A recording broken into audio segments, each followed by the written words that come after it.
오늘은 이 요한복음 2장 12절로 25절까지 내용인데요.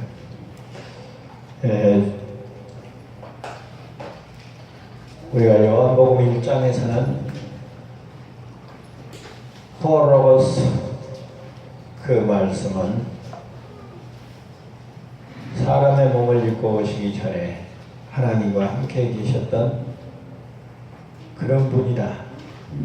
그리고 그 말씀이 육신이 되어 우리 가운데 거하심에 그가 구속주가 되셨다. 그리고 그는 하나님이셨기 때문에 모든 창조가 그에 의하여 이루어졌고 그가 없이 이 땅의 모든 존재는 허락될 수 없는 것까지 이야기가 되어졌습니다. 그래서 요한복음 1장은 기독교 모든 교리의 핵심적인 문제가 정리되어 있고 그 기독교의 진리가 실제적으로 예수님의 활동을 통해서 나타나기 시작한 것이 요한복음 2장부터인데 요한복음 2장에 첫 번째로 나타나는 표적이 물로 가나 혼인잔치에서 물로 포도주를 만든 그런 기적 표적이었습니다. 그 사건은 구속사적인 차원에서 보면 물로 정결의식을 행하던 구약의 시대는 이제 끝나고 포도주와 같이 맛있고 쓸모있는 그런 믿음의 백성들을 길러내는 성령으로 정결의식을 행할 그런 시대가 새롭게 도입했다. 그런 의미를 가지고 있을 뿐만 아니라 서정적 구원관에 의하면 아무짝에도 쓸모없는 죄인들이 천국 잔치에서는 없어서는 안 될 귀한 하나님의 백성들로 예수 그리스도께서 자신이 친히 만드신다고 하는 사실을 나타내 보임으로 예수 그리스도 자신만이 세상을 구원할 구세주라고 하는 사실을 우리들이 살펴보았습니다. 그리고 오늘 여기에 12절부터 25절까지는 예수님이 성전을 깨끗게 하는 성전을 청소하는 우리 교회도 보면은 여러 사람이 돌아가면서 청소도 하고 그래야 되는데 한두 사람이 맡아서 청소하고 그러는데 그런 것을 지금 여기서 이야기하고 있는 것은 아니고 성전을 청결케 하는 그런 내용이 우리에게 소개되고 있는데 이 내용에 제목을 붙이자면 우리를 성전 삼으신 그리스도 그렇게 제목을 삼을 수가 있겠습니다. 요한복음 1장 앞부분에 물로 포도주를 만드는 내용은 우리를 새롭게 변화시킨 그리스도 또 우리를 구원하신 그리스도 또는 구약의 시대를 끝나고 신약의 시대를 시작하는 그리스도 이런 식으로 제목을 붙일 수가 있겠습니다만 오늘 우리의 요한복음 2장 12절로 25절의 본문은 우리를 성전 삼으신 하나님, 성전 삼으신 그리스도 그렇게 제목을 붙일 수 있겠습니다. 자, 그러면 오늘 우리들이 본문 안에서 지금 다루어지고 있는 중요한 핵심적인 단어가 뭐죠? 12절부터 25절까지 나온 단어들 중에 가장 중요한 단어가 지금 핵심적인 단어가 뭐예요?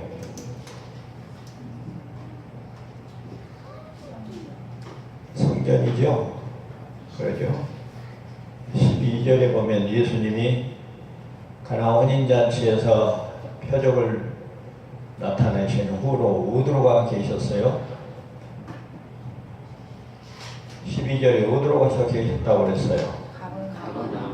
가버나움에 가서 어머니와 제자들과 함께 며칠간 거기서 유했다고 그랬어요.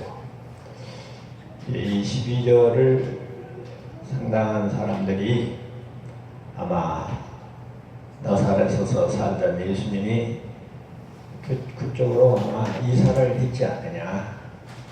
그래서 다가오는 6월절을 그곳에서 준비했다고 그렇게 해석하고 이해하는 것이 일반적입니다. 그러나 그건 그렇게 본문과 그렇게 특별히 중요한 부분은 아니고, 자, 이제 우리가 잘 아는 대로 6월절이 되어서 예수님이 자기 이제 어머니랑 제자들이랑 함께 예루살렘으로 올라갔겠죠. 자, 우리가 유대인들에게 3대 절기가 있는 것을 잘 알아요.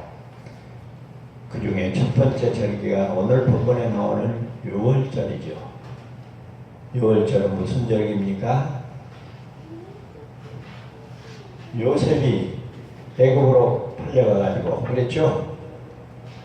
근 400년 동안 애굽에서 히브리인들이 사는데 이제 때가 되면 하나님이 모세를 통해서 가나안 땅으로 출애굽을 시키려고 하는데 바로 왕이 잘 안 들어요. 그래서 10가지 재앙을 일으키지요. 첫 번째부터 재앙을 일으키면 보내준다 했다가 사그라지면 안 보내주고 계속 9번째까지 그렇게 번복을 하다가 10번째 재앙 때에는 모세를 통해서 하나님이 너희 히브리인들 집 문설주에 무엇을 발라라? 그거 먹고 피 없는 깨끗한 어린 양의 피를 문설주에 발라라. 그러면 죽음의 사자가 너희 집을 넘어가서 유월해서 애굽의 모든 장자들을 다 죽일 것이다. 그러면 아마 바로 왕이 그렇지요? 너희들을 나가도록 해방을 시킬 것이다. 그래서 실질적으로 그날 애굽에 있는 모든 장자들, 왕자뿐만 아니라 그러죠?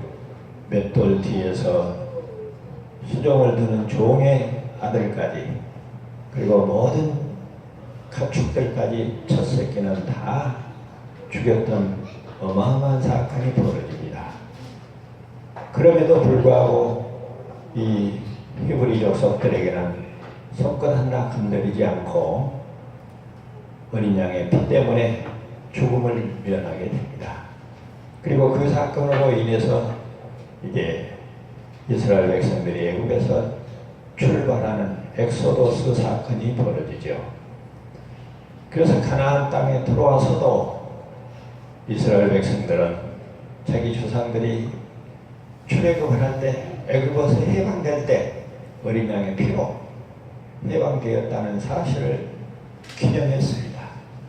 그리고 그 어린 양의 피는 다른 피가 아니라 자기들을 죄악에서 구원하고 이스라엘을 하나님의 나라로 이룩하는데 장차 오실 메시아 하나님의 어린 양의 보혈의 피로 그렇게 믿고 의식함으로 6월절을 통해서 메시아이신 예수 그리스도가 오시기를 소망하고 기다렸던 절기가 바로 6월절기입니다. 물론 그 절기가 지금은 예수님이 6월절에 십자가에 못 박혀 죽으시고 부활하셔서 하나님의 어린 양으로 오신 이후에는 이제 부활절로 변해서 신약교회에서는 부활절로 그렇게 지키게 되지요. 그런 6월절에 지금은 신약시대는 언제나 어디서나 누구든지 하나님의 이름을 부르고 자기의 죄를 고백하고 하나님의 성령의 도우심을 요청하는 그런 예배, 하나님과의 교통이 허락되어 있지만 구약시대는 그렇지를 못했어요. 하나님 앞에 가서 자기의 죄를 자복하고 회개하고 하나님을 대면하고 또는 하나님과 예배하고 그런 의식을 행하기 위해서는 모두가 예루살렘 성전으로 모여야 했어요. 예루살렘 성전으로 모인다 할지라도 직접 하나님을 보는 그런 경우는 없었어요.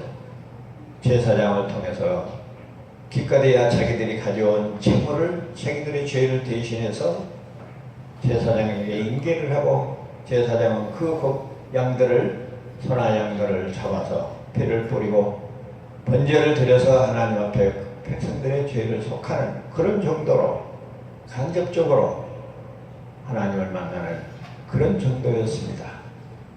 그런데 그때 당시에 예수님 시절만 하더라도 이 유대인들이 아수르의 포로가 되고 바벨론의 포로가 되고 수많은 그런 침략으로 말미암아 마치 우리나라처럼 외국에 나가 있는 이스라엘 백성들이 많이 있었어요. 그 사람들을 일명 디아스포라라고 부르죠. 그 디아스포라들이 6월절이 다가오면 외국에 있는 사람도 전부 예루살렘 성전으로 모이는 그런 어마어마한 절기였습니다. 예수님은 이 세상에 오셔서 자신이 세상을 구원할 구세주라고 하는 사실을 전하는데 사람이 많이 모이는 것을 두려워하지 않고 그런 곳을 찾아다니면서 복음을 전했던 것입니다. 그런 목적으로 이제 예루살렘 성전에 올라갔는데, 사람들이 돈 장사를 하고 소와 양을 팔고 장사꾼들이 그냥 가득 차 있어요. 자, 왜 성전에서 장사하는 풍습이 생겼는가? 자, 이스라엘 백성들이 예루살렘 성전에 갈 때는 빈손으로 갈 수가 없었습니다. 항상 자기들의 죄값을 대신해서 소나 양이나 그러죠, 비둘기나 자기의 형편에 맞게 짐승들을 가지고 재물을 가지고 올라가도록 되어 있어요. 뿐만 아니라 외국에 사는 사람들도 전부 그런 재물을 가지고 왔어야 했어요. 그런데 예루살렘 성전 인근에 사는 사람들은 어느 정도 이해가 가지만은 참 멀리서 오고 외국에서 온 사람들이 재물을 생채로 아무리 깨끗한 것을 가지고 온다 할지라도 가지고 오는 도중에 먼지가 끼고 그러죠. 깨끗하고 흠없는 것으로 드리라고 했는데, 그래서 이제 처음에 예루살렘 성전 부근에 소와 양과 그런 것을 길러서 제물을 드리는데, 편의를 도모하기 위해서 실질적으로 아주 저렴한 가격으로 소나 양이나 제물을 파는 그런 제도가 있었습니다. 또 돈을 바꾸는 것도 그때만 해도 일반민들이 쓰는 돈과 성전에서 쓰는 돈이 또 달랐어요. 그래서 환전을 하는데 마치 우리들이 외국에 나가면 환전을 하듯이 외국도 디아스포라가 이스라엘의 유대 땅에 들어왔을 때 성전에서 사용하는 돈으로 바꾸기 위해서 환전의 제도도 생기고 그랬어요. 근데 이제 세월이 가고 수가 많아지고 사탄이 역사하다가 보니까 그 아름답고 깨끗하고 좋은 취지로 시행했던 그 제도가 이제는 교회 안이, 성전 안이 장사꾼이 모여들고, 한전 이자 치러주는 그런 사람들이 고리대금업자가 모여들고 그런 일이 생기기 시작한 거예요.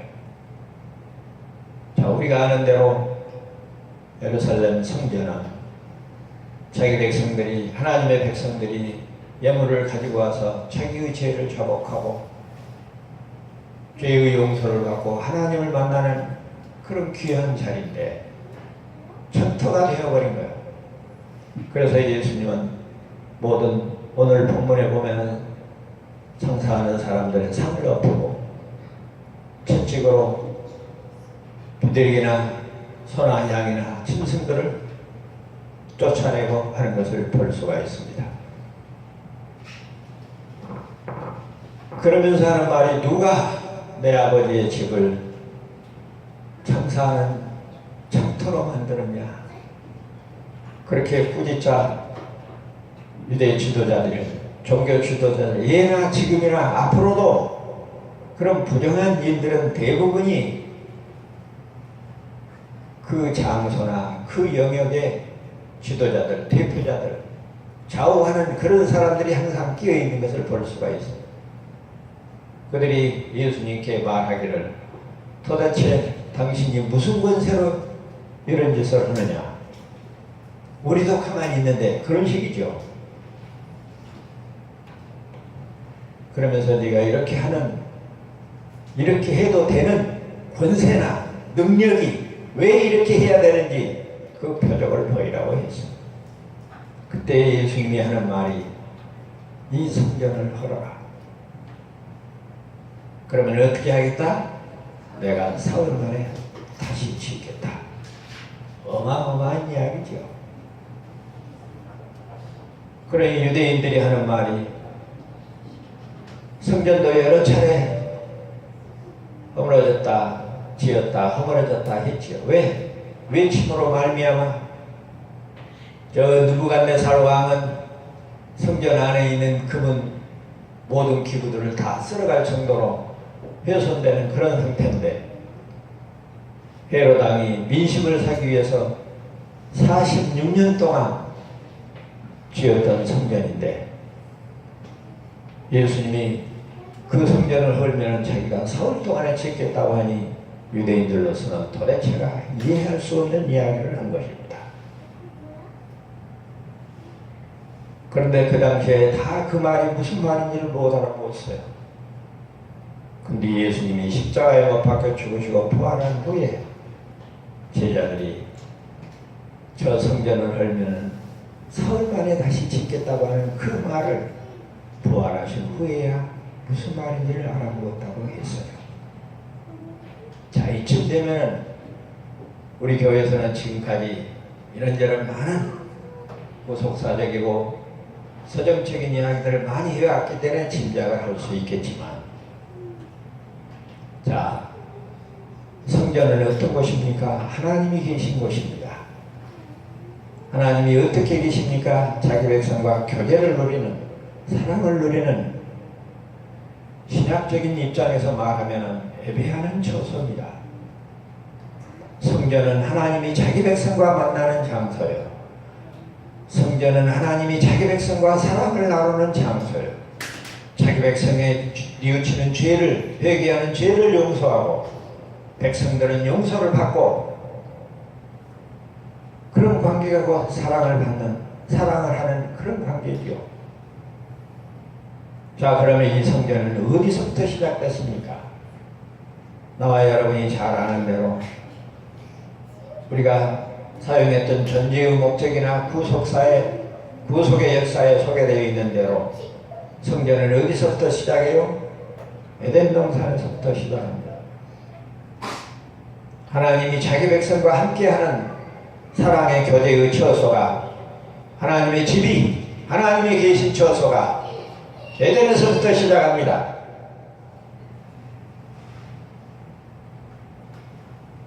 그래서 에덴의 시대가 끝나니까 그 다음에 어떤 시대가 와요? 예? 하나님이 물로 세상을 쓸어버릴 때 노아 방주가 나타나죠. 시대가 바꿔지고 사람이 바꿔져도 하나님이 자기 백성과 함께하는 그런 것은 어쨌어요? 늘 쉬지 않고 나타났어요. 물론 노아 홍수를 중심으로 해서 그 전과 그 후에 나타나는 것들은 재단이었죠. 아브라함도 단을 쌓았더라 하는 이야기가 나오고, 가인과 아벨도 제사를 드렸던 단이 소개되어 있는 것으로 보면 에덴 동산은 제단으로 변하고, 제단은 노아 방주로 변하고, 노아 방주는 이제 무엇으로 변해요? 이스라엘 백성들이 애국에서 해방되어 나올 때 계속 여행을 해야 되니까 한 곳에 집을 지을 수가 없어요.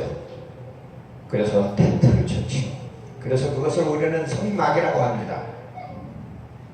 이스라엘 백성들은 광야 40년 동안 여행을 하면서도 하나님과 관계를 맺는, 하나님과 사랑을 맺는 그런 예배의 처소를 잊어버리지 않고 여행해서 이곳에서 저곳으로 옮길 때마다 다시 짓고 다시 뜯어서 성막 생활을 계속하도록 하나님과의 관계를 끊어지지 않게 하였습니다.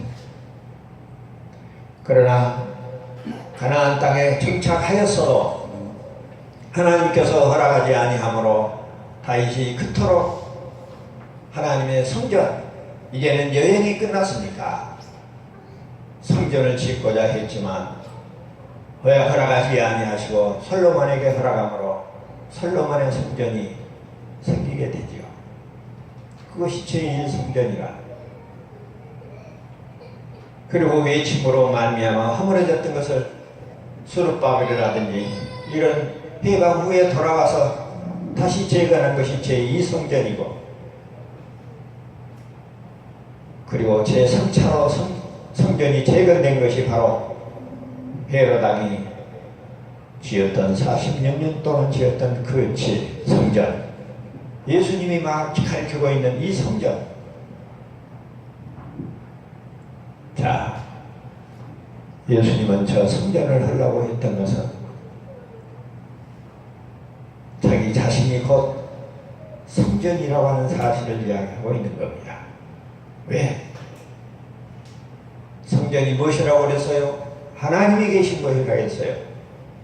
예수님은 하나님이십니다. 비록 사람의 몸을 입고 왔지만 그는 하나님이세요. 그래서 예수님 자신이 하나님의 나라요 성전이요 모든 백성들의 죄를 해결한 구속주요, 요한복음 첫 부분에서부터 말했던 우리의 하나님이었던 것입니다. 그래서 사실상 에덴 동산에서부터 계속 발전해왔던, 역사적으로 발전해왔던 이 성전의 모습은 장차 예수 그리스도로 말미암아 자기 백성들이 구원받을 것을 그렇게 성전의 발전사를 통해서 우리가 보고 있는 것이죠. 세상을 다 쓸어버려도 노아 홍수 때 8식구를 자기 백성으로 삼으셨던 것처럼 하나님은 아무리 세대가 악하고 세대를 멸망시켜야 할 그런 분위기가 있어도 씨앗으로 그루터기로 자기 백성들을 남겨두셨던 것을 우리들이 잘 압니다. 제자들이 예수님이 하신 말씀을 깨달았다는 말은 방금 제가 설명한 그런 내용을 이제 제자들이 깨닫게 되었다는 말입니다. 그래서 예수를 그리스도로 믿는 백성들은 모두가 이제 뭐가 되어요? 교회가 되기 시작한 겁니다. 12 제자가 교회의 주춧돌이 되고, 그래서 우리가 요한복음 첫 부분에 1장 첫 부분에 볼 때 사도 요한이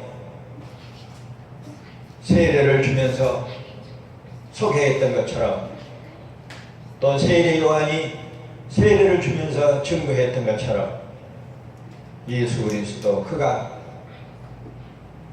교회의 초석이고 교회의 반석인데 베드로에게